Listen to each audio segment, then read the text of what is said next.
It comes around. Backbencher usually. It comes around. If you want to lean on the wall, lean on this wall over here. The back benches. Allahu Akbar. Yeah. أعوذ بالله من الشيطان الرجيم بسم الله الرحمن الرحيم الحمد لله رب العالمين وبه نستعين والصلاة والسلام على أشرف الأنبياء والمرسلين سيدنا محمد وعلى آله وصحبه أجمعين وبعد السلام عليكم ورحمة الله وبركاته. Welcome to another session. Welcome to another session of the Burdah of Imam Al-Busiri, where we go through this immense poem, mashallah, written by Imam Al-Busiri in the 7th century after the Hijrah, talking all about the Prophet sallallahu alaihi wasallam, although he hasn't spoken about the Prophet sallallahu alaihi wasallam just yet. Last week we went through the first chapter of the Burdah, and in it we heard Imam Busiri speak to an imaginary self. Where he spoke about his grief as a result of the separation that he has from his loved ones. He hasn't mentioned who his loved ones are. Who is this person that he loves? Who is his beloved? He hasn't mentioned any names. He hasn't mentioned whether it's a woman or whether it's somebody else. But we know who he means when he says that he misses and he longs for his beloved, although he hasn't seen or met him in a very long time. We know that is Rasulullah sallallahu alaihi wasallam. And he took us through a journey of his insomnia and his sleepless nights and his inability to be able to feel the finer pleasures in life as a result of this parting between him and Rasulullah sallallahu alaihi wasallam. In this chapter, he is going to go on to speaking about the admonishing of the self. He's going to admonish his own self. And in this chapter, we're going to see him go through the realities and the characteristics of your nafs, and how it is so susceptible to change and so malleable and easy to be led astray, but also to be guided and put on the straight path as well. He segues into this through the final verse of the previous chapter when he's talking about grey hairs, right? When the person who was old came to give him advice, he didn't heed his advice, even though the person who's old, you don't reject his advice, right? So we segued from that into this next chapter by beginning with فَإِنَّ أَمَّارَتِي بِالسُّوءِ مَتَّعَظَتْ مِنْ جَهْلِهَا بِنَذِيرِ الشَّيْبِ وَالْهَرَمِ. This is verse number 13. And for those of you watching at home, if you haven't got access to the actual poem and the translation, you can find it in the description of the video below, inshallah ta'ala, so you can follow along with us. So he says, فَإِنَّ أَمَّارَتِي بِالسُّوءِ مَتَّعَظَتْ مِنْ جَهْلِهَا بِنَذِيرِ الشَّيْبِ وَالْهَرَمِ. Loosely translated as, my evil ego, in its stupidity, paid no heed to all the warning of greying hair and seniority. So he's speaking about how he didn't take the advice of someone who was elderly and who had grey hairs himself. And now he's speaking about his own nafs and its relationship with the warning that brings with his own grey hairs and his own seniority, so himself becoming old. So my evil egos, فَإِنَّ أَمَّارَتِي بِالسُّوء, this is the nafs. Now the nafs is 3 types in the Quran. Al-ammaratu bis-su', which is the one he is mentioning here. The next is al-lawwama, and the third and final one is mutma'inna. Now these are the 3 stages of yourself that you go through with regards to your development and connection to Allah subhanahu wa ta'ala. The first is al-ammaratu bis-su', and this was mentioned in Surah Yusuf, where either it is, well, one of 3 people that are saying this statement. Either it is the wife of Aziz. She is saying وَمَا أُبَرِّئُ نَفْسِي إِنَّ النَّفْسَ لَأَمَّارَةٌ بِالسُّوءِ إِلَّا مَا رَحِمَ رَبِّي. That I don't make any excuses for myself, and the excuses that she is making with regards to what she has done with Yusuf and the fact that she has stood up for him even whilst he is in prison, and saying that he was actually a upright and forthright man. Right? So now she's saying that the things that happened between me and Yusuf alayhi salam was because of my nafs al-ammaratu bis-su', because of my ego, myself, that was constantly pushing me to do evil things. Al-ammaratu comes from the word amr or ammar. Ammar is the one who constantly commands and constantly is telling you what to do. Do this, do that, don't do this, don't do that. That is the nafs, constantly telling her, go after Yusuf, take him, he's in that room there, he's on his own, go speak to him, go sit down with him, go give him this, go get him, tell him to come here. Right? Constantly telling him, constantly telling her, right? That was the nafs of the wife of Aziz. Or it could be Yusuf alayhi salam, right? saying, he could be saying this statement, إِنَّ النَّفْسَ لَأَمَّارَةٌ بِالسُّوءِ. Not that his nafs was encouraging him to do the evil acts, but rather it is a khabar, it is a description of what he is seeing around him in terms of the fasad. So he's gone into prison for something that he didn't do. He was treated in a way that he should never have been treated, and afterwards he was left and forgotten. Right? So all of these things are as a result of the nafs al-ammaratu bis-su'. Or it could be al-aziz. Anyway, the point is that the nafs al-ammaratu bis-su' is the one that is constantly ordering the person to commit evil deeds. And this is the lowest level that your nafs can get at. The level that is totally cut off from any type of connection with Allah subhanahu wa ta'ala. For the one who is connected with Allah subhanahu wa ta'ala has at least some form of resentment or some form of regret with regards to the evil deeds or the sins that they commit, right? Standard. And that is the next level, which is an-nafs al-lawwama. And this was mentioned in Surah Al-Qiyamah. لا أقسم بيوم القيامة ولا أقسم بالنفس اللوامة. Right? That Allah subhanahu wa ta'ala, He swears by the Day of Judgment. And He swears by the nafs al-lawwama, the nafs that is always in regret. Regret when? In this life, right? When you commit a sin and you feel that remorse as a result of it, Allah subhanahu wa ta'ala has guided you after it, and you look back on your life and you look back on the sins that you've made and you regret every single sin that you've done, right? That is the nafs al-lawwama. So even though it may have committed sins, even though it may have gone on the path of misdirection and misguidance, it still has that element of regret, right? And the ulama used to say that the first step in making tawbah is an-nadmu ala ma fat, having regret as to what has preceded you with regards to your deeds. That is the first step towards tawbah. Tawbah is not complete except that you regret. If you don't regret, then you haven't made tawbah, right? That's the condition. That's the first condition of tawbah. So no, that's the second level. The third and final level is Ya ayyatuha an-nafsul mutma'inna irji'i ila rabbiki radiyatan mardiya. Allahu Akbar. Right? That's the final and the pinnacle of what you can get, or how close you can get to Allah subhanahu wa ta'ala, right? Which is that you are mutma'inna. Mutma'in, it comes from the word itma'anna, which is to be content and relaxed and at ease with your situation, right? And Allah goes on to describe in the very same surah, in a few verses after, that you will return to your Lord, this nafs will return to its Lord, radiyatan mardiya, pleased and pleased with its affair, and pleased with Allah, and pleased with everything that it has been given, and also Allah subhanahu wa ta'ala being pleased with that very self as well, that very nafs, subhanallah. Okay, so those are the three levels of the nafs. فَإِنَّ أَمَّارَتِي بِسُوءٍ. So when he says فَإِنَّ أَمَّارَتِي بِسُوءٍ, he's talking about his nafs that is at the lowest level, and he is describing himself here, right? Tawadu'an, out of humility. Obviously, mashallah, Imam Busiri was something else with regards to this particular poem in and of itself. But this is how he's describing himself. فَإِنَّ أَمَّارَتِي بِالسُّوءِ مَتَّعَظَتْ. It paid no heed. Itta'adha comes from the word wa'adh. Wa'adh means to admonish when you're told off about something, right? This is a terrible thing, so beware of it, right? That's a wa'adh. When an imam stands on the minbar and starts telling people about the hereafter and about the hellfire, that is a wa'adh, right? Warning and admonition, be careful, don't do this is bad, right?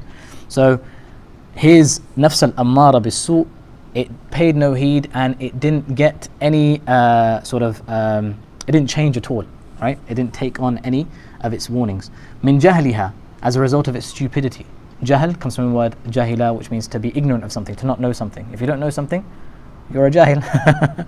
Right? That sounds derogatory, right? But that's what it is in reality, right? But jahl can also be used for someone who is stupid, right? So someone who thinks they know something, but in actual fact they don't actually know, right? You know those guys who blag it. So in its stupidity. So here he's saying the nafs al-ammara is your nafs is like it thinks it knows, right? It thinks it knows what's best for you. So it will order you around and tell you to do things as if it has your best interests at heart. But really, it doesn't know anything, and really doesn't know the outcomes of what it is ordering you to do. Okay, from its stupidity, بِنَذِيرِ الشَّيْبِ وَالْهَرَمِ. What was the warning? What was the wa'adh? What was the admonition? The admonition came from the shayb and haram, the white hair that appeared on his head, and the old age in which he had reached, right?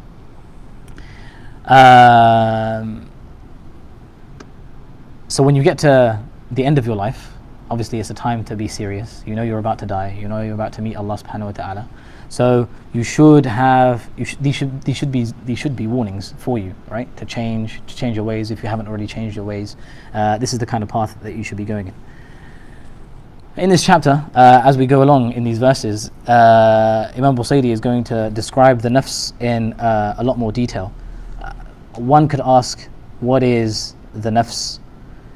Many people have spoken about it throughout the ages. Many of our ulama have discussed what the nafs is, because we know that our self is made up of different parts, right? We have our physical self, which is the human body that has the 5 apertures of the senses which it perceives the world around it with. It has something called the ruh that is put inside of it, that is inherently connected to Allah subhanahu wa ta'ala, right? It has its nafs, right?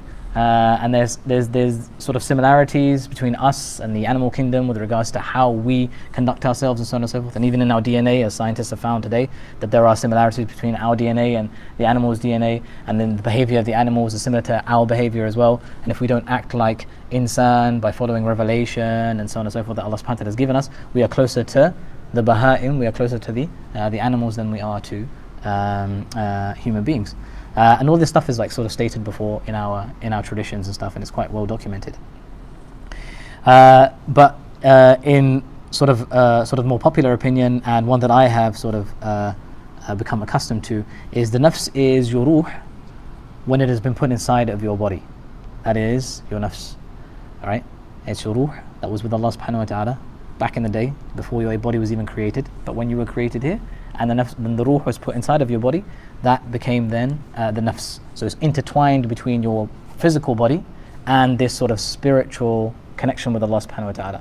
And within that intertwinement comes this sort of like this mesh of malevolence and benevolence. You are able to be an angel-like, angelic human being that is there and caring and wanting to help humankind, but you also have the elements of greed and hatred and jealousy and covetousness and gluttony and all these other negative elements of the human character, right? All meshed up into one, which is our life now. And obviously when we die, all of these things are shed, and if you go to Jannah, obviously you see all of the true characteristics of your ruh come out without the sort of the lower elements of it being there. Anyway, the Prophet ﷺ said with regards to the nafs, right, let me read you a hadith. ما تقولون في صاحب لكم إن أنتم أكرمتموه وأطعمتموه وكسوتموه أفضى بكم إلى الشر غاية. The Prophet ﷺ, and this is mentioned in Tafsir al-Qurtubi, that what would you say about a friend of yours who, even if you were to be generous towards him, you were to feed him, you were to buy him clothes, he would take you to the worst of ends, right? He would repay you in the worst of ways, and he would make you look like an absolute fool, right? وإن أهنتموه وأعريتموه وأجعتموه أفضى بكم إلى خير غاية. And that same friend, if you were to disgrace it, not buy it any clothes, so cause it to be naked, and cause him to go hungry, so not buy him any food either, أفضى بكم إلى خير غاية. He would take you to the best of ends, right? He would be there for you, and he would do everything under the sun for you. He will be at your service, right? What would you say to a friend like this? So the Sahaba ridwanullahi alayhim, all of them had turned around to the Prophet ﷺ and said, Ya Rasulullah, هذا شر صاحب في الأرض. This is the worst of companions, the worst of friends that anybody can ever think of, right? That backstabber, the one that you tell your secret to, and he's gone and told the entire world, right? That one you've given your money and said, look, invest it wisely and make me some profits. And he goes and he spends it all on like food and drink and other personal expenses, right? It's like, what are you doing? What are you doing? You're the worst friend ever. So هذا شر صاحب في الأرض. So the Prophet ﷺ responded, فوالذي نفسي بيده إنها لنفوسكم التي بين جنبيكم. This is, I swear by Allah subhanahu wa ta'ala, that this is your nafs that is inside of your chest right now. That is the example of that. Fighting and going against the nafs is something that is muqarrar fi sharia. This is like a cornerstone of our sharia. The Prophet ﷺ has called towards it. The Quran has called towards it. We are here to discipline our own selves, our own nafs, put our ego in check, right? put our desires in check. This is what we are designed to do. And even as we'll go on later inshallah, and we'll find out that the goals and objectives of the Sharia being put in place, one of them anyway, is to help mankind to discipline themselves so they are not controlled by their desires, but rather they're controlled by their rational thought, right? I want this, I want this, I want this, I need this, this material kind of like, when you're competing with one another in terms of who has the nicer material possessions, who has the more beautiful woman by their side, who has the richest man that they are married to, and so on and so forth. All of these things that the nafs is trying to acquire. We're trying to get out of that thought, trying to get out of that mindset, right? Into a mindset of Allah and His Messenger being the pinnacle and forefront of all of our lives. Another hadith, the Prophet ﷺ, he said, "Al-mujahidu man jahada nafsahu fi ta'atillah." That the true mujahid, right? We talk about jihad and fighting in the way of Allah subhanahu wa ta'ala, swords and shields, right? Out in the battlefield, fighting the enemy. That's the mujahid, right? Mujahid, Allahu Akbar. But the Prophet ﷺ, in a hadith that's sahih, muttafaq alayh, وَالْمُجَاهِدُ مَنْ جَاهَدَ نَفْسَهُ فِي طَاعَةِ اللَّهِ. Actually, it's in Muslim, not in Bukhari. Al-mujahid, the true mujahid, the true one who fights in the way of Allah subhanahu wa ta'ala, is man jahada nafsahu fi ta'atillah, the one who fights his own self in the cause of Allah subhanahu wa ta'ala. Right? That is the true mujahid. Not the one who picks up the sword, not the one who's on the battlefield, but the one who is fighting his own self. And that includes the battlefield as well, right? Because you're fighting your own self there as well. But fighting your own self for the sake of Allah subhanahu wa ta'ala, for the sake of the obedience of Allah subhanahu wa ta'ala, fi ta'atillah. Okay. Next verse, verse number 14. وَلَا أَعَدَّتْ مِنَ الْفِعْلِ الْجَمِيلِ قِرَى ضَيْفٍ أَلَمَّ بِرَأْسِي غَيْرَ مُحْتَشِمِ. He goes on and he says, and hasn't my nafs, this nafs al-ammara, it hasn't set out a spread of pleasing actions to host a guest who showed at my head bereft of timidity. Right? وَلَا أَعَدَّتْ. أَعَدَّتْ meaning to get ready, hasn't prepared anything. Right? من الفعل الجميل قرى. فعل الجميل, a beautiful action, a beautiful deed, meaning a good deed, righteous deed, one that gets close to Allah subhanahu wa ta'ala.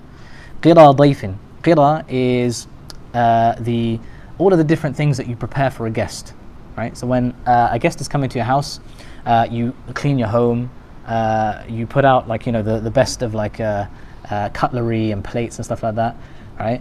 I don't know about you guys, right? But every Asian household has this one set of cutlery that never ever leaves the cupboard unless a guest comes. And even most guests don't actually get to see that. It's usually when a rishta comes, someone for marriage or something like that, then that's when it comes out, right? But otherwise, someone, you know what I'm saying, right? Yeah, cool. So you get those things out, right? Honor a guest, properly honor a guest. You get food ready, everything's prepared beforehand, you know the set menu, right? Obviously, us men, we don't really, doesn't really concern us too much. But our women folk, mashallah, our wives and our mothers and our sisters, they get that stuff ready and everything's prepared. Oh, we have to do the shop though, right? That's the one thing we do. So we go shopping beforehand and everything like that. That's really honoring your guest. And he comes, he sits down and jams, and you have a good conversation with them, right? You entertain them with a delightful, array of things. You bring Zamzam out and give them Zamzam, right? You talk about your trips and escapades to Hajj and Umrah, right, and your other holidays and stuff. Really entertain your guest and really mashallah make them feel that they are loved and they are wanted to be there, and it's alhamdulillah, really really good experience for them, right? That's honoring your guest. So he hasn't done any of this stuff. That's with regards to a guest. And what is he talking about? He's not talking about someone coming to his house. He's talking about the guest that has come onto his head, which is his grey hairs and his old age and the fact that he's going to die soon. He hasn't done any good deeds. He looks back on his life and he's like, okay, I haven't prepared anything. As a guest, as a host is supposed to prepare for his guest, I'm about to host my death and I haven't prepared anything for it. I haven't gotten ready for it. I haven't shopped for it. I haven't even thought about what the menu is going to be for it. Right? Subhanallah. ولا عدت من الفعل جميل قرى ضيف ألم برأسي غير محتشم. ألم meaning to surround. برأسي, رأس is your head. So my head. غير محتشم. غير is without, and محتشم, it comes from the word hishma. Hishma means to be bashful, to be shy, right? To have this sort of haya about yourself, right? Haya and hishma, kind of the same things. And this guest has come bereft of timidity. He has absolutely no shyness to him whatsoever. Why? Because a guest, when they come, they're supposed to come and, there's a level of shyness to a guest, right? There's a level of bashfulness to a guest that comes to your house, and you don't expect him to go through all your cupboards, check out your clothes, right? Or you know what I mean? Just wander around the house and go in every room. It's like, yo, what are you doing here? Why don't you go downstairs to the living room where everyone else is, right? So a guest is supposed to have that timidity to him, right? He's supposed to have that shyness and respect towards you and stuff like that. But what he's saying is here is that this guest that's come onto his head has absolutely none of that whatsoever, right? It's coming to my head. And also the guest, it comes for a certain period of time, and when it feels like, okay, I'm overstaying my welcome, Yallah, asta'dinukum, I seek your permission, jazakallahu khair, it's been a pleasure to be here, and I'll see you guys soon, and you make your way out. You make your host feel like, alhamdulillah, I've done a good job, right? He's not expecting more. Right? But this guest that has come onto his head has no shyness. It comes and it's there, and it's there for everybody to see. And not only does it come just on small parts of his head, it comes throughout all the way, right? Grey hairs all around. Allahumma musta'an, right? Can't even hide that. Can't even hide it, right? غير محتشم, it stays forever as well. It stays until you die. It doesn't go away, right? It's like, okay, when are you going to go now? I got the message, but it's still there. What's going on? Chalo. Subhanallah. It gives a totally new perspective to man kana yu'minu billahi wal yawmil akhir falyukrim dayfahu, right? That whoever believes in Allah subhanahu wa ta'ala on the last day, then let it be generous to his guest.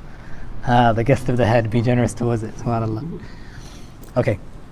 Then he goes on to say, لو كنت أعلم, verse number 15. لو كنت أعلم أني ما أوقره كتمت سرا بدالي منه بالكتم.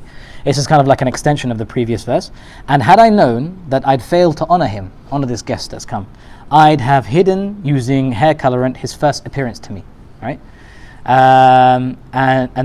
So لو كنت أعلم, if I had known, أني ما أوقره, that I would not, ما meaning نافية, that I would not, أوقره, أوقر comes from the word توقير, توقير from the word وقار, right? وقار is a type of respect, right? And honor and reverence. Ibrahim alayhi salam, right? أول ما, he's the first one to ever have grey hair, right? In a hadith of the Prophet sallallahu alayhi wa sallam, right? And when he saw his grey hair, he asked Allah subhanahu wa ta'ala, Ya Rabbi ma hadha? What is this that has appeared on my head? And Allah subhanahu wa ta'ala responded and he said, Waqar, reverence, right? So Ibrahim alayhi salam made a dua to Allah subhanahu wa ta'ala and he said, Rabbi zidni waqara. Allah, increase me in my reverence. Reverence of who? Allah subhanahu wa ta'ala, right? Meaning that you're close to the end. There is nothing but reverence of your akhirah, right? Reverence of what Allah subhanahu wa ta'ala has given you in this life and what awaits you, right? Subhanallah. Okay. Let's have a look. لو كنت أعلم أني كتمت, here we are. So second part of this. كتمت سرا. كتمت, katama meaning to hide something, right? Katama, right? A secret. كتم سرا, right? كتمت سرا. Sirran is a secret. The secret that he's talking about here is obviously his grey hair. Why is it a secret? Why is grey hair a secret? Because when it first comes out, only you know about it, right? Because when you first get your grey hair, right? Your first ever grey hair, I'm sure pretty much everyone in this room other than Ayman might have already had their first grey hair, right? When it comes, only you notice it, right? Because you're the one who's like looking after yourself, mashallah. You know, you put in whatever you're putting in your hair, you're making sure your beard is on point. And then as soon as you see that grey hair, you're like, wait, where did it come from, man? Let's just hide it. Right? You're trying to comb over it, trying to find a way to, like, you know, disguise it, right? So had he knows, now obviously grey hairs, they don't just like, you know, automatically come all across your head, right? Although we've heard like stories and instances where that, what's it called? وَاشْتَعَلَ الرَّأْسُ شَيْبًا, right? In what's it called? Surah Maryam, where grey hair has like covered the entire head straight away. But that's a very rare occurrence, right? It doesn't usually happen, and it's to do with genetics more than it is to do with anything else. Although studies haven't really like been conclusive with regards to stress levels and other things and trauma and whatnot that we consider, you know, when you get grey hairs because you've been through a lot of things in life and you learn through life. So that's why you get grey hairs, because you're wise now, right? Because all those traumas have taught you a thing or two. But that is the case. Well, we believe that's the case because we have plenty of things in our tradition that say that. Science is yet to catch up, so we'll wait for it to catch up and then we'll say, yeah, this is what science says, inshallah. Okay, cool. So only you know about your grey hair. So only Imam Al-Busiri, he knows when he got grey, right? So as soon as you get grey, that's when you should recognize the warning signs. That's when the warning signs start. But grey hairs can come to someone as young as 20, right? and in their early 20s, mid 20s and late 20s. I got mine when I was in my late 20s, right? So, and then it goes on for years and years and years until grey hair actually surrounds your head. So here he's saying that he's got so many grey hairs. Had I known at this point, I would not have honoured this position that I'm in, and I would not have prepared for it. When it first appeared to me, I would have hidden it, so that I wouldn't have to deal with the angst and the anxiety that I have now towards it, right? That I haven't done enough, right? Or my nafs will be deceived. I would have deceived myself into thinking that I'm okay, right? And this is another ploy of the nafs as well. Okay, then he goes on to say, "Man li birad jimah min ghawayatiha kama yurad jimah al-khayl bil-lujumi." Who is there, in verse number 16, who's there for me to control the fight of its wandering, just as a bit bridles horses in their obstinacy? He's going back to the nafs now, and he's talking about the nafs. Who is there to control my nafs? Grey hair has come, old age has come to me, and it's still going wild, and I still have no control over it. I still can't discipline myself. I want to go in the path of Allah subhanahu wa ta'ala, but it always takes me towards the ma'siyah of Allah. I'm always disobeying Allah, even though I want to be close to Him. I want Him to love me, I want to love Him, but I can't seem to find that way. So he's asking now. It's almost as if he's got to the end, right? And he needs help now from somebody else. He's tried everything himself, but he can't find a way. So he's asking now, "Man li biraddi jimahin?" Man, who? Li, who is there for me? Biraddi jimahin. Rad meaning to push back, right? Or to control. Jimah is another word for strength, something that has power, right? Here the translator has said fight, right? Which is cool. But obviously to fight it, you need that power and you need that strength to overcome it. So who is there to push back this overwhelming strength that my nafs has over me? Min ghawayatiha, from its ghawaya is dalala, misguidance, right? From its misguidance, from its own misgivings, from its want of worldly pleasures. Kama yuraddu jimahul khayli bil lujumi, just as a bit bridles horses in their obstinacy. So you know the bit of the horse that goes into the mouth, right? So what that does is the horse, if you can imagine the horse, this big powerful beast, right? You have a little man sitting on top of it that could be crushed by this horse at any moment, right? If it was to hoof it, break broken bones and shattered skulls, right? But here, when he sits on top of it and he holds the reins, he suddenly has a power over it that, subhanAllah, only people can marvel over. And if he just applies, so the bit, what you do is you apply some pressure on your left and you pressure on your right, or pressure on both sides, and you're able to guide the horse and direct it to wherever you want to go. You're in control of the horse. So he's asking now, who is there to hold the reins for me? Who is there to teach me how to bring my nafs under control? And what he's trying to tell you here is that you can't bring your own self to control. You need someone to help you. And everybody had someone to help them. The Prophet ﷺ, he had someone to help him, which was Jibreel alayhi salam. And we all know the story of how his chest was split asunder, his heart was washed by Jibreel alayhi salam with the water of Zamzam, right? That was cleansing the Prophet ﷺ, giving him that power over shaitan, right? And because everybody has a jinn that is attached to them, right? Everybody has a shaitan that's attached to them. That's a qareen. And that qareen will whisper to you and tell you and advise you to do certain things, right? And you'll be influenced by that qareen. So Aisha radiallahu anha once asked the Prophet sallallahu alaihi wasallam, "Ya Rasulullah, do you have a qareen just like we have a qareen? You're telling us that there's a shaitan with everybody and they're telling you to do bad stuff. Do you have one as well?" And he said, "Yeah, except mine was Muslim." How'd you do that? But that was from the barakah of the malaika when they washed his heart, right? Riaz likes that one, right? That was from the barakah of the malaika. The Sahaba ridwanullahi alayhim, they had the Prophet sallallahu alayhi wasallam to teach them how you control your nafs. And the tabi'een, they had the Sahaba ridwanullahi alayhim to teach them. And the atba' tabi'een had the tabi'een, and so on and so forth. And we all have generation after generation our mashayikh that teach us and that guide us and tell us this is what you do, this is how to control your nafs. When you feel yourself going towards ma'asi, this is how to push back on it. Allah subhanahu wa ta'ala says this in the Quran. The Prophet ﷺ said that in the hadith, and that teaches us to, okay, I know what to do here, I know what to do there, I know what to do when I get angry, I know what to do when I feel an element of jealousy, I know why I have my awrad, I have my dhikr in the morning and the evening, right? All of these things. I know why I'm supposed to be reading Quran every day. I know why my salah is there and why I do certain adhkar after salah. All of this is to help control my nafs, and then some as well. So man li bi raddi jimah, he's asking, who is there? Give me some help, guys. Jalo. Number 17, next verse. فلا ترم بالمعاصي كسر شهوتها إن الطعام يقوي شهوة النهم Allahu Akbar. So do not count on offences to get rid of its lusts. Food only intensifies the craving of gluttony. Ya Allah. Imam Busiri was like Hakim, man. Alright, فَلَا تَرُمْ بِالْمَعَاصِي كَسْرَ شَهَوَاتِهَ فَلَا تَرُمْ tarum comes from rama yarumu, talaba yatlubu, to request or to seek, right? So do not seek. He's translated as do not count on offences, right? Ma'asi are is the disobedience of Allah subhanahu wa ta'ala, either leaving off something that you're supposed to do or doing something that you're not supposed to do, right? You have a wajib, you have a fard that you have to rise up to the responsibility of delivering, praying salah, giving zakah, and so on and so forth, right? Not looking at things that are haram, etc., etc., etc. Or you have a prohibition that you are told not to do, but you do that. That is all ma'asi. Yeah? فَلَا تَرُمْ بِالْمَعَاصِي. So do not seek through these ma'asi, through this disobedience, these offences to Allah subhanahu wa ta'ala, كَسْرَ شَهْوَتِهَا. Kasr, to break, right? Shahwa is the lust and that want, that covetous nature that you have, right? That, where you're constantly just trying to go after something, right? So you have this car that you want, or this woman that you want to marry, and you're constantly just on it, and you're relenting, ever relenting, right? And there's no ease to it, right? So how do you get rid of that? How do you break that, right? فَلَا تَرُمْ بِالْمَعَاصِي كَسْرَ شَهْوَتِهَا.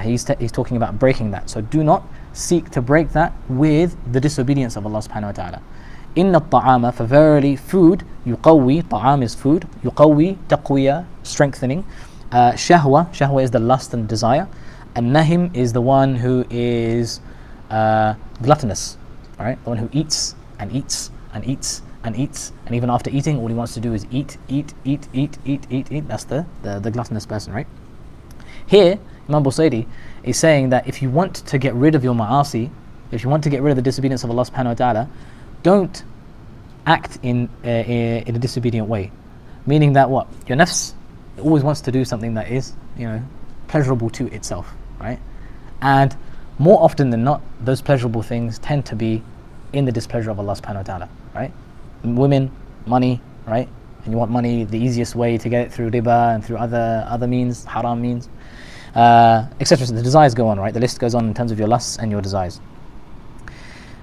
Sometimes you think about yourself, right? And you're like, how do I get rid of this voice in my head that is constantly telling me to do this, that I need this, that I want this? Let me just do it once, and that's it. The voice is gone, right? So you do it, and then it's gone, and then alhamdulillah, astaghfirullah, and you're back on for a little bit, but then suddenly it happens again, that voice comes back again, and you're like, it's not over, one more time, and you do it again, and then it goes away for a little bit, and it's like, okay, alhamdulillah, astaghfirullah, you come back to the masjid, Allahu Akbar, you're praying in jama'ah, and then suddenly, the voice comes back again, and then you do it again, and this is a cycle, right? The nafs tricks you. Do it just once, man, just get it over and done with just now, it's all good, right? The nafs doesn't think about the long game, right? It's like the short game only, right? Let's go, just go, extend your hand and take it. Nothing's going to happen, right? You want it, right? Go, take it, right? She's there, go speak to her. Nothing's going to happen, it's fine. Don't worry. Zina, don't worry about it, it's fine, man. The akhirah, later, man, we'll do istighfar, all good, right? That's your nafs, right? So it just tells you, just do it, and it'll be over with. So here Imam Busiri is saying, don't do this, right? Don't do this. Why? Because if you are to do this, then it's going to be a constant cycle of ma'asi. It's going to be a constant cycle of disobeying Allah subhanahu wa ta'ala. Because your nafs, it is never, what's the word for it? Yeah, it's never satisfied. It's never satiated, right? There's never an end to it. There's always something more. Nahim, in fact, although we've translated as gluttony, is something in general terms, is something that you cannot get enough of, right? Even if it pains you to have it or to acquire it, you still want it. Like there's ecstasy factor in it, right? And the Prophet ﷺ is taken from a hadith where the Prophet ﷺ said, "Man humani la yashba'ani," right? Two types of desires that are never ever fulfilled, never ever satisfied, right? Talibul ilm wa talibul dunya. The one who is seeking knowledge and the one who is seeking the dunya, right? Those are the two things that no one can ever get enough of, right? We live in the techno age where information is out there for everybody to see, and it's just never enough. And they talk about putting chips in your head now, right? Because it's not enough to be able to just look on a screen whenever you want to find information. You have to have that information ready up here, right? So it's never enough. And then with that is the dunya as well, right? It's never enough. It's never enough. I have a nice phone, but it's not enough. That guy, whoever, what's it called, took the mirath of Steve Jobs, right? Inherited whatever Steve Jobs left behind. He's still telling us, man, that the next iPhone is what you need. It's like, where is it going to end? Where is it going to end? I have a car that works, right? And it's like electric and everything. And it's like, no, Tesla, that's what you need. SubhanAllah. So it's, never enough, man. Never enough. Allahu Akbar. So don't do that.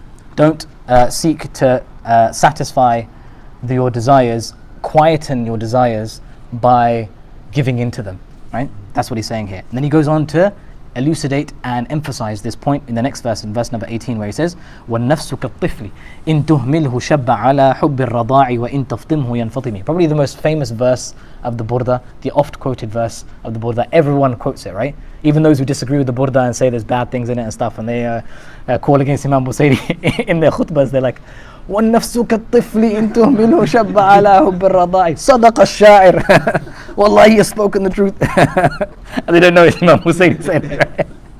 So what does he say in this verse? He says the ego is like a baby. Leave it and it grows up in love with suckling, right? But wean it and it is weaned finally, right? وَالنَّفْسُ كَالطِّفْلِ. Your nafs is like a baby. Tifl is a baby when it's first born. That's a tifl, right? In tuhmilhu, tuhmil comes from the word ihmal, right? When you ignore something, when you don't give something its due attention that it needs, right? That's ihmal. Shabba ala, shabba meaning to grow up, right? Shaib, shabba, grey hairs, shabba, to grow up, right? So shabba ala hubb al-rada'. Hubb, obviously the love of rada'. Rada' is suckling at the bosom of the baby's mother. وَإِن تَفْطِمْهُ يَنْفَطِمِ. And if you were to wean it, fitam is to take it off and feed it food and give it milk from a bottle and stuff like that, and basically just get it off mother's weaning or mother's milk. It, with a little bit of difficulty and some tears and some it eventually leaves off its mother's bosom and starts to eat normal food, right? So here he's given you guys, or us, all of us, me included, an example of what the nafs is like. The nafs, even though it seems overbearing, even though it seems like a bucking bronco, this horse that cannot be controlled, right? Even though it seems like it's overpowering and there's no way to control it without someone coming and helping you out, it in actual fact is like a little child, right? It wants. But once you distract it with something else, it no longer wants that thing that it wanted before. I recently just had a kid, right? And you know about this, Jamal, right? That babies, right, all they ever want is whatever they see that they want, right? So they're crying for it, and it's just never ending, right? And every time it's sitting in front of that thing that it wants, it's always going to go for it, right? So phones, right? We're always on our phones. So my kid always wants the phone, right? I'm holding my phone in my hand, I'm going through it. He wants to just take it off me, right? If he sees it on the sofa lying around, he'll just crawl up to it and take it. And he wants it, right? And sometimes I'm like, doing stuff on my phone. It's like, get away from me, man. Right? No, you can't touch, right? And then when he can't have it, he's crying his eyes out, and crazy, right? But as soon as you distract him with something else, it's as if that phone didn't exist. And this new little, this ball that he's playing with now, or something else that he's playing with now, it's like, so what happened? You were crying a second ago, and it's not there, right? That's how a child is. And a child is doesn't have any long-term memory, right? So when you tell him don't do something, he'll stop there. He'll be like, no. He'll stop. And then 2 seconds later, he'll try and do it again. But no, he'll stop. And then 2 seconds later, he'll try and do it again. Exactly the same as the nafs. You try and stop the nafs, it'll stop there and then. But then it wants to do it again. And you stop it. And then it wants to do it again. And you stop it, and it wants to do it again. All you have to do is just direct it to something else. Yeah, in the beginning it's going to be hard. Yeah, in the beginning there's going to be loads of tears. It's not going to like it. It's not going to want to come to the masjid. It's not going to want to read Quran. It's going to find it boring. It's not going to want to learn the Arabic language. It's going to find it difficult. It's too hard. I don't understand. All these excuses and so on and so forth. But over time, it's going to wean off whatever pleasures it found, fulfilling its desires before, right? So that's basically what Imam Busiri is saying in this particular verse. Okay. فاصرف هواها. Then he goes on to say فاصرف هواها وحاذر أن توليه إن الهوى ما تولى يصمي أو يصمي. فاصرف هواها وحاذر أن توليه إِنَّ الْهَوَى مَا تَوَلَّى يُسْمِي أَوْ يَصِمِ. So fight its whim and beware of giving power to it. When whims empowered, it kills or damages markedly. Don't give your nafs any power. Don't give your nafs any authority over yourself. Right? There's a hierarchy in ourselves that we have to observe. Right? We have at the very top, we have the ruh, which is the element that is connected to Allah subhanahu wa ta'ala. Right? Then we have our own intellect and our own reasoning. Right? That is how we define or decide what is good for us and what is bad for us. Right? So the first time you see fire, you don't know what it feels like. You touch it, it's hot. Your brain registers that is going to burn you if you touch it. Stay away from it, and that's how it goes, right? So you learn from your experiences and you reason and you think about things logically. That's the next in the hierarchy, right? The next in the hierarchy is your nafs. That's at the lowest of the hierarchy, right? Your nafs, the one that wants things, just wants things. I want to do this, I want to do that. That childlike nature in yourself. The one that is susceptible to the covetous nature of the human self. The one who is jealous very easily. The one who has pride and arrogance. That if it's called by a name other than the name that it likes, it is very upset and sad, right? The one that has etc., etc., etc., or the negative facets that we can go through. And then finally, at the bottom of all of that, you have your body. And your body is basically following whoever's at the top of the hierarchy. So if it's your ruh, that is the sort of the benevolent self that is connected to Allah subhanahu wa ta'ala, is always going to advise you to do good and encourage you to do things that are going to develop and allow you to progress in your own self and your own life and your connection with Allah subhanahu wa ta'ala, and is going to want good for yourself and for others as well, and is going to want what Allah subhanahu wa ta'ala wants for it, want what Rasulullah sallallahu alayhi wa sallam came with, and so on and so forth. If it's that at the top of the hierarchy, your nafs will follow suit, right? Your body will follow suit. So you'll do the actions that pertain to the things that get you close to Allah subhanahu wa ta'ala. If your mind is at the top, right, then your body will follow suit as well with regards to you'll do things logically. You won't do things because Allah and His Messenger have told you to. You do things because it makes sense. Why do I pray 5 times a day? Because there's not a day in the portion of a person's life that goes by except that there is remembrance of Allah subhanahu wa ta'ala. Okay, that makes sense, I'll do it.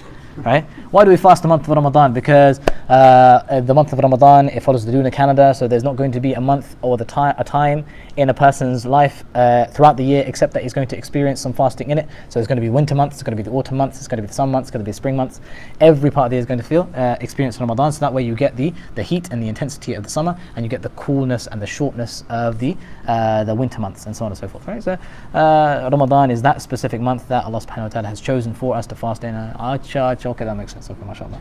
Okay, why do I make wudu the way I do? Because okay, that makes sense. I'll do it. Right? Why do I put my hands here in prayer and not down by my side? Because that doesn't make sense. I'm not going to do that. Right? You get people like that. That is when the mind has taken top in the hierarchy, and then you have the nafs. When nafs takes the top in the hierarchy, it is all desires. All desires. I'm just here to enjoy myself. Life is just about being happy and fulfilling your goals and doing what you need to do in life, right? And so what does that mean? Just don't hurt anybody. You're hurting me. Right? So what's it called? It's just all desires. It's all pleasures. Just fulfilling whatever you want to fulfill in life, just to make yourself feel better. That is when your nafs takes control, right? That's when your nafs takes control. So your body is just going to follow whichever is in that hierarchy. Okay. فَاصْرِفْ هَوَاهَا وَحَاذِرْ أَن تُوَلِّيهُ. So fight its whim and beware of giving power to it. Right? إِنَّ الْهَوَى. So your whim and your nafs. مَا تَوَلَّى يُسْمِي. Whenever it is given power, whenever it is empowered, يُسْمِي أو يَصِمِي. It kills or damages. One of the two. It kills or damages. This is quite a grave thing to say. Busiri, what are you saying, man? My nafs can kill me? Is that what you're trying to say? How is that impossible? Right? Or damages? How does it damage me, man? My nafs is inside me. It's part of me. Am I then damaged? Alright guys, this is rhetorical. I'll answer it. Just hurling. Hey, is this? Habibi, man. I love you guys, man. MashaAllah. Alright. إِنَّ الْهَوَى مَا تَوَلَّى يُسْمِي أَوْ يَصِمِي. Alright, so when you commit sins, right? Imam Busiri here is either talking literally or he's talking sort of metaphorically. The literal is that when you commit certain sins, right, you kill someone, right? Because you wanted something that they had, you tried to steal from them, and they fought you back, and you ended up killing them, right? They made some move in the stock market that's going to cause you to be bankrupt, so you go and sabotage them, assassinating them, right? And this happens, right? Even in our time, Jamal Khashoggi, what happened to him, man? Crazy, right? So kills, right? And what is the recompense of a person who kills intentionally? What's the had? He is also an eye for an eye. He's also killed, right? The one who commits zina, right? Although this is not like popular in today's time, but what is the recompense of the person who is married and commits zina and is caught doing it, right? So the hudud, right, are very serious. So even in this life, it could cause you to. So when your whims are are empowered, it could cause you to kill your own self, right? It could cause death, either by you killing someone or the hudud being applied upon you, or damaging you, meaning your reputation is damaged. If you are known to be a womanizer, if you are known to be a miser, if you are known to like deal in riba, if you are known to like enact in fraud and all these other sort of vices, it's going to be known, right? And that's going to be applied to your name. So every time Fulan ibn Fulan is mentioned, it's like, yeah, I know that guy, man. He's not good, right? So it's damaged your reputation. You are now damaged, right? Even when we're younger, right? And especially with our sisters, if they are involved in a relationship, extramarital relationship, it's like, that's it, man. You are stamped for life, right? And especially when it becomes known, it's like, you know what? Although in our times it's a bit of a strange affair, man, with regards to extramarital relationships. Terrible thing. Okay, here in this verse, فَصْرِفْ هَوَاهَا وَحَاذِرْ أَن تُوَلِّيَهُ, Imam Busiri is taking from the ayah, وَأَمَّا مَنْ خَافَ مَقَامَ رَبِّهِ وَنَهَى النَّفْسَ عَنِ الْهَوَى. So here he's saying, فَصْرِفْ هَوَاهَا وَحَاذِرْ أَن تُوَلِّيَهُ إِنَّ الْهَوَى مَا تَوَلَّى يُسْمِ أَوْ يَصِمِ. So fight against your nafs.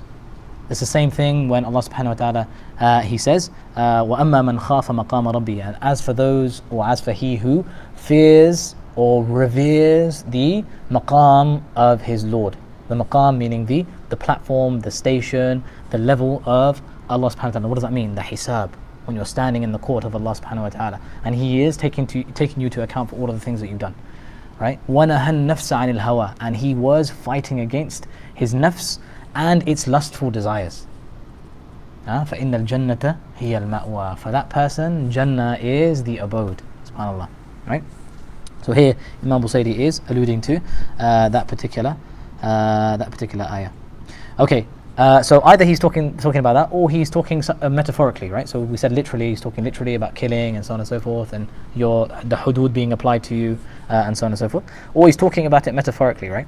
So we know that the killing of a person, or the real death, is in the akhirah, when judgment is made between for him and his actions, and it is decided that he is going into Jahannam. That is the true death. That is the death of all deaths, because there's no dying after that, right? You're there for eternity, right? That is the true death. So obviously ma'asi are going to lead you to Jahannam, right? And there's not a ma'siyah except that it begets a ma'siyah, right? We know that hadith of the Prophet ﷺ, inna sidqa yahdi ila, how does it go? Inna sidqa yahdi ila al-birr. That's the one, right? Wa inna al-birra yahdi ila, what is it? Hadith is gone from my mind, man. But anyway, truthfulness, being truthful, it guides you and it encourages you towards righteousness and piety. And birr guides you to al-Jannah, right? And nobody is honest and truthful except that Allah subhanahu wa ta'ala writes him from amongst his angels and with himself, and he believes him to be someone who is truthful. Allah subhanahu wa ta'ala considers you to be honest, right? Amazing, man. Amazing that Allah subhanahu wa ta'ala considers you to be something, right? And al-kadhib yahdi ila al-fujur. Wal-fujur yahdi ila al-jahannam, right? Or ila al-nar, I think that's how the hadith goes, right? That the lying, it causes you to commit other sins, right? And those sins will ultimately lead you into the fire of Jahannam, right? And no one continues to lie except that he's written amongst Allah subhanahu wa ta'ala and his angels as a liar, right? So that's the ultimate death, is the death of the akhirah, or damages markedly. The damage, what is the damage of sins? In a metaphoric sense, the damage of sins is, we know the hadith of the Prophet ﷺ, right? Where that every time you commit a sin, there is a black mark that is put on your nuqtatan sawda, right? Put on your heart, right? Until it is covered. كَلَّا بَلْ رَانَ عَلَى قُلُوبِهِمْ, right? That rust accumulates on a person's heart, right? As a result of what they used to do, right? As a result of their actions, this rust accumulates over your heart, and that rust is the barrier between you and Allah subhanahu wa ta'ala. To the point where you're sitting there, you're thinking, why is it that I can't connect to Allah subhanahu wa ta'ala? It's because of my ma'asi, all of the sins that I've committed throughout my life, that I've continued to do, continued. And even though I've tried and I haven't been successful, I haven't found someone that's going to help me to be able to overcome them either. And I haven't sought that person out. When I've run out of ideas, I haven't gone to somebody else to help me. I've put my hands up and just gone with it. And it's been so many years, and those things have accumulated, and to the point where now I sit down, I try to connect with Allah subhanahu wa ta'ala, and I feel such a burden and such a chore, and it's a barrier, and that is the rust that has accumulated. Ran. كَلَّا إِنَّهُمْ عَنْ رَبِّهِمْ يَوْمَئِذٍ لَمَحْجُوبُونَ, right? They are on that day, from their Lord, there is a barrier between them, there is a hijab. Allah doesn't speak to them, right? Nor can they speak to Allah, right? That is the true, subhanAllah. And, it's not so sort of surprising the marked impression that sins leave on our own sort of psyche and our own sort of way we deal with ourselves, right? The person who delves in like sort of drugs and alcohol, the one who's constantly sort of like committing zina, the one who is dealing in sort of like haram with regards to his money, there are outward effects that you can see with regards to a person's character that they just can't shake off. They can't shake off. And there are hadith that talk about sort of the effects of certain sins on a person's character as well, right? So these things, they leave their mark. And if a person is doing them for years upon years upon years, you get to like 40, 50, grey hairs kick in, and it's like, okay, no, I need to change now. And when they're changing, it's like these effects are still lasting on themselves, right? Up until even the point that they die. Their tolerance levels are like, super slim. Right? It's just one small thing can trigger them, right? They have this sort of, this arrogance about them where their way needs to be the right way, and everyone needs to listen to them, and no one's allowed to go against them, even though mashallah they come, they're praying 5 times a day, right?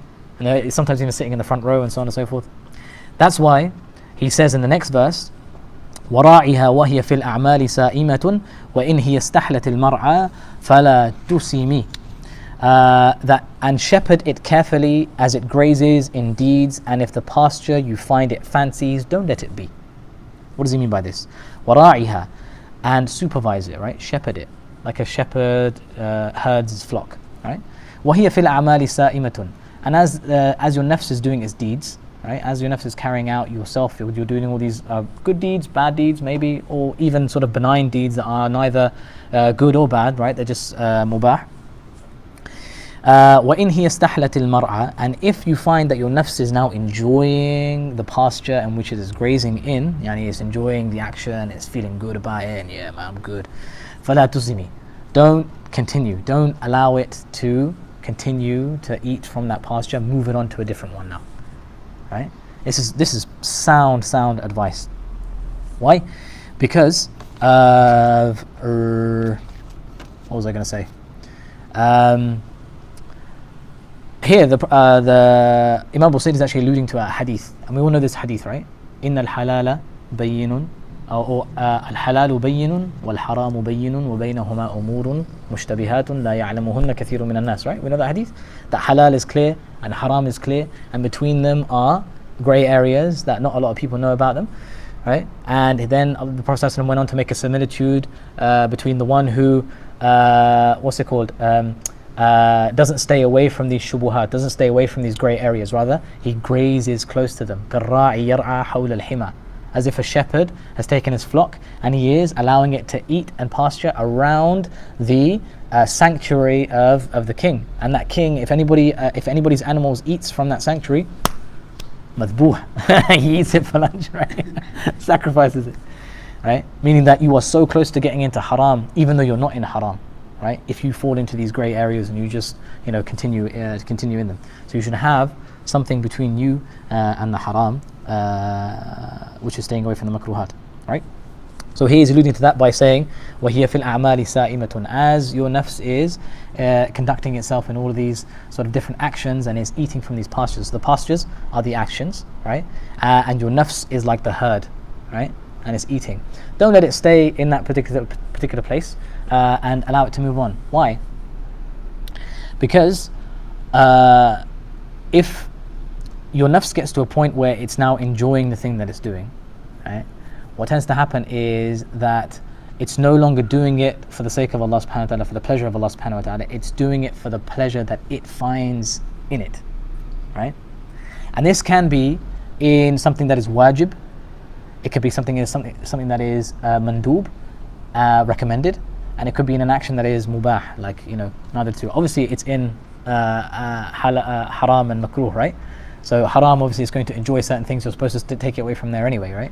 And the makruh, you're supposed to stay away from that anyway, the disliked things. So the mubah, those things that are optional, right? There's no reward in it and there's no sin in it. It's just like a normal thing, right? Even those things, when you find pleasure in doing them, move on to something else now. Move on to another action that you find pleasure in, or that you haven't found pleasure in but will find pleasure in as a result of that riyada, of that a practice and that habituation. What's an example of this? Right? I can give you an example, a real life example that we can all relate to in this masjid, right? In Finchley Masjid. And whoever's watching at home, if you don't come to Finchley Masjid that often, or if you don't come to Finchley Masjid at all, I'm sure it happens in other masajids as well, right? The front rowers. Right? Who knows the front rowers? Right? The guys who sit in the front row. Right? Front row, anybody will tell you that this is a mashallah beautiful action, right? Beautiful deed. The Prophet ﷺ spoke highly about those who sit in the front row. The angels, they make dua for those who sit in the front row and pray in the front row with the imam, right? So the Saff al-Awwal has a high status with regards to us Muslims, right? And it's a recommended action to try your best to get to the front row.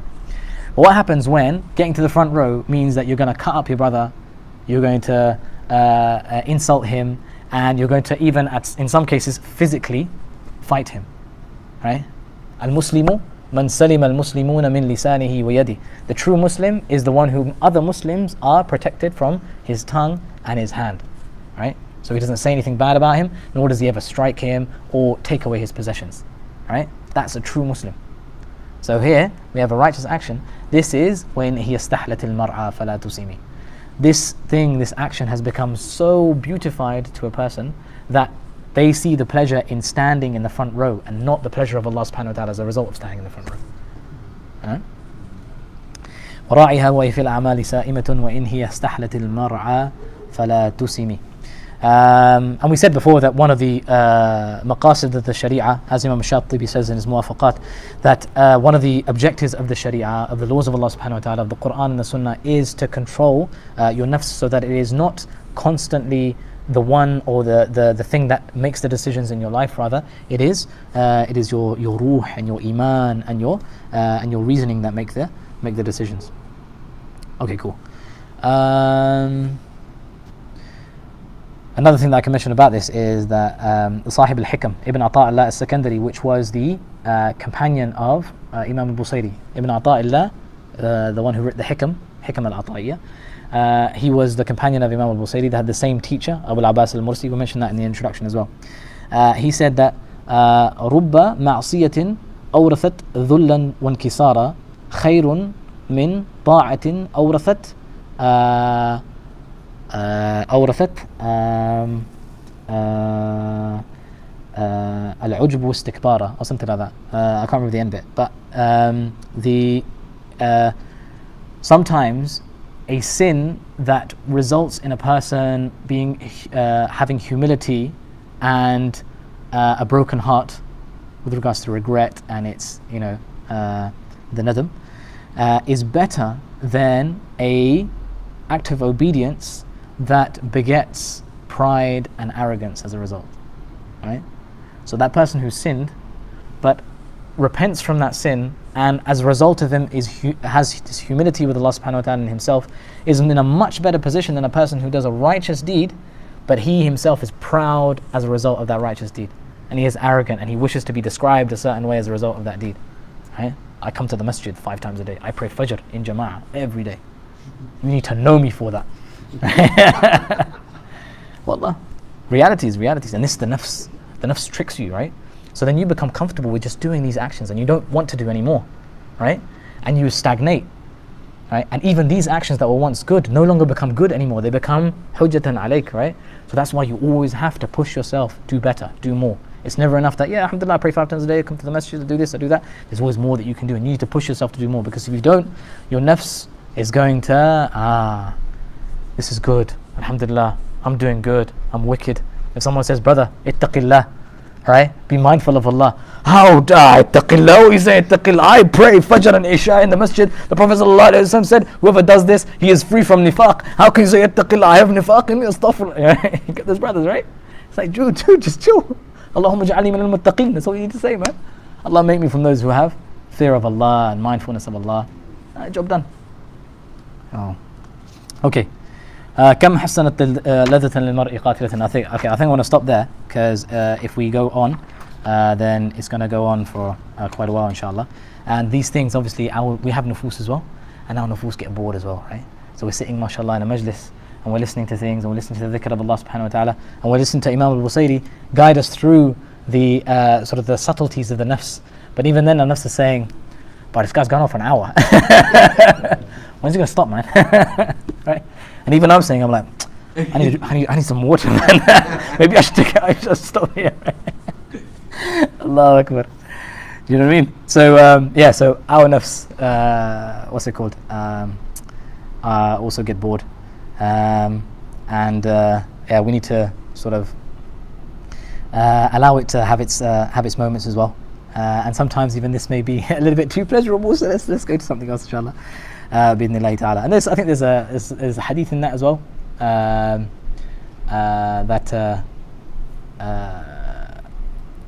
some other Sahaba asked the Prophet ﷺ, like, Idna, give us a maw'idha, speak to us about, Allah and the Quran, and that sort of thing, right? So it's almost as if he wasn't doing it enough. Right? Rasulullah, right? It's like, come talk to us. And so the Prophet ﷺ said, like, al-qulubu tamal, right? That your hearts, like, will what's it called? Will get bored, right? So I don't want to make you bored with constantly telling you these things, the awamir and nawahi, and do this and don't do this, and this is what will grant you the pleasure of Allah. Because if you hear something too much, sometimes it just doesn't compute and doesn't register, and just in one ear out the other. Yeah, I've heard it all before, right? Just like the Fatiha. When we recite Fatiha in Salah, right? Alhamdulillah Rabbil Alameen Ar-Rahman Ar-Rahim Maliki Yawmiddin. Our minds are switched off. Waladdallin Ameen. Okay, cool. And then it's like Kaf Ha Ya Ain Sad. It's like, ooh, a new surah. I haven't heard this one before, right? Suddenly turned on. What's he reciting now? What surah is this? Do you know what I mean? Or if the Imam recites like Qul Huwallahu Ahad, it's like, oh, come on, man. Recite something else from the Quran. Right, so inshallah we'll bring the session to an end here. We've reached verse number 21, and we'll pick it up inshallah through the admonishing the whims of the self. What a chapter it's been so far, mashallah. Real eye-opener for me especially, and hopefully inshallah there's still quite a bit to come as well. A good sort of 8 odd verses of him going through some of the intricacies of the nafs, inshallah ta'ala. Setting the tone, setting the bar, right? We still haven't got to dhikr of the Prophet ﷺ. Still hasn't mentioned the Prophet ﷺ's name. We still don't know who is he talking about. Why is he talking about this? But he's setting the scene. He is laying the foundation. First, he is talking about how far away he is from Rasulullah ﷺ. I mean, that connection is so far. Not in terms of like physical distance, but in terms of ittiba', in terms of following in the footsteps of the Messenger ﷺ. And now he's talking about the reason why that is. His own nafs. Our own nafs is preventing us from doing it. Control this nafs and you will find your way to Rasulullah sallallahu alayhi wa sallam. And if you find your way to Rasulullah, he will take you to Allah subhanahu wa ta'ala. Right? That is what's going on here. So inshallah, more of this bi'idhnillahi ta'ala next week. Barakallahu feekum, jazakumullahu khaira for attending. Are there any questions? Any questions online? Brother, you say no, there was a question last week about the sound. Bismillah, let's just check online before we end.